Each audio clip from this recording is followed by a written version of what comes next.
The house appeared where the road should have been. Jonah was certain of that, because he had driven this stretch every winter since childhood.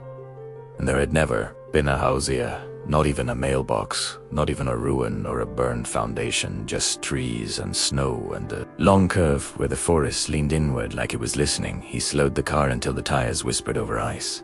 The house stood too close to the road, its porch almost touching the shoulder as if it had stepped forward while he was not looking.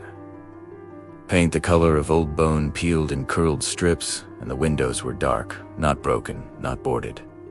Simply dark, as if the light inside had been turned off, and forgotten. Jonah felt the pressure in his chest before he understood it was fear. Not panic, not yet. Just the sensation that something was wrong in a way that did not care whether he noticed. He checked the dashboard clock. It read 6:47. That was impossible. He had left town at 6 sharp, and the drive to the cabin took 2 hours, even in good weather. He picked up his phone, no signal of course, but the time matched the clock. 6:47, he looked back at the house. A single porch light flicked on. He did not remember turning his headlights off. The car stalled. The engine cut clean like a switch had been flipped, and the radio died mid-sentence.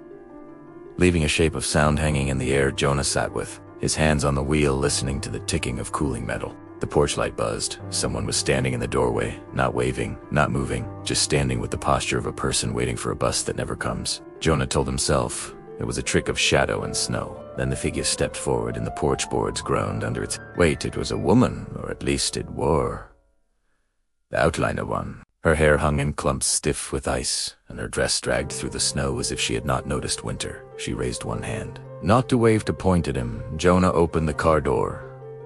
The cold slammed into him sharp enough to steal his breath, and he hated himself for stepping out, but the idea of staying inside felt worse, like sitting in a coffin and waiting to be buried. His boots sank into the snow.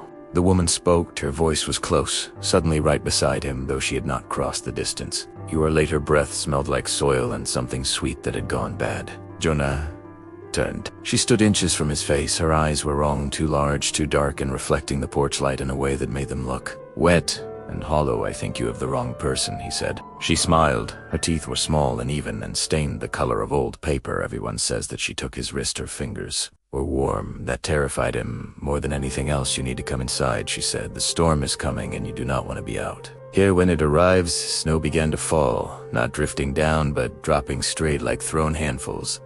Jonah tried to pull away. Her grip tightened and pain flared up his arm as if her fingers had found nerves instead of skin. Please, he said, and hated the way his voice cracked. She leaned closer. We have been waiting for you for a long time. The door behind her opened wider. Darkness spilled out, thick and heavy like smoke inside. He heard something moving, many things, not footsteps, more like breathing layered over breathing.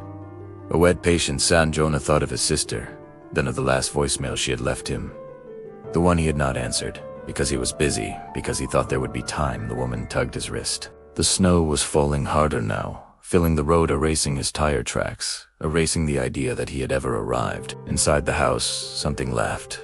It sounded like relief.